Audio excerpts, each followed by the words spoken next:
Assalamualaikum warahmatullahi wabarakatuh. Kepada para jamaah ziarah wali yang ke-9, sebentar lagi kita akan ziarah ke Sunan Kalijaga. Untuk itu, sebelum kita berziarah, marilah kita simak bersama-sama video sekilas tentang biografi Sunan Kalijaga berikut ini.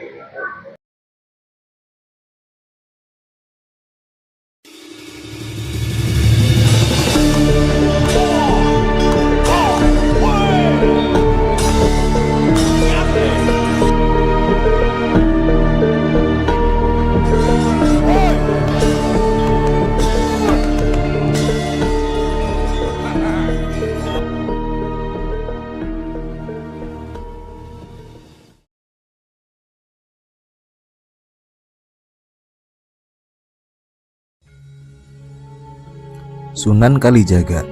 Beliau adalah tokoh Wali Songo penyebar agama Islam di tanah Jawa yang terkenal dengan pendekatan atau cara berdakwah dengan budaya, seni, dan kearifan lokal.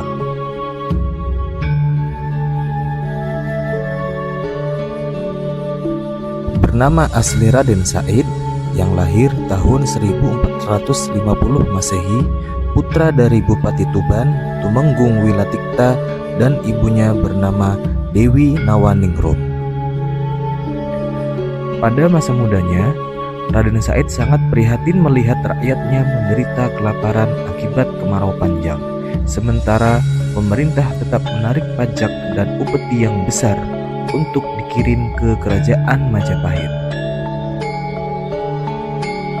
Akhirnya, beliau melakukan aksi pencurian bahan pangan dari gudang kadipaten milik ayahnya secara diam-diam setiap malam dan membagikannya kepada rakyat yang miskin.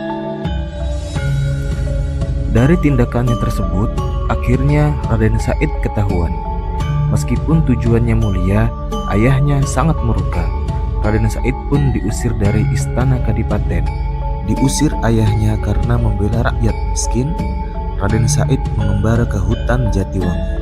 Lahirlah berandalan Lokajaya, perampok yang ditakuti bangsawan tapi dicintai masyarakat miskin. Titik balik Raden Said terjadi saat ia hendak merampok kakek tua yang ternyata Sunan Bonang.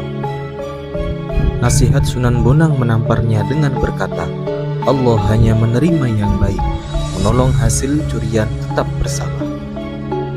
Mendengar ucapan Sunan Bonang, Raden Said bertaubat kepada Allah dan memohon menjadi murid beliau. Ujian pertamanya adalah menjaga tongkat di tepi kali tanpa beranjak selama 3 tahun. Keteguhannya menjaga kali inilah yang melahirkannya nama Sunan Kalijaga.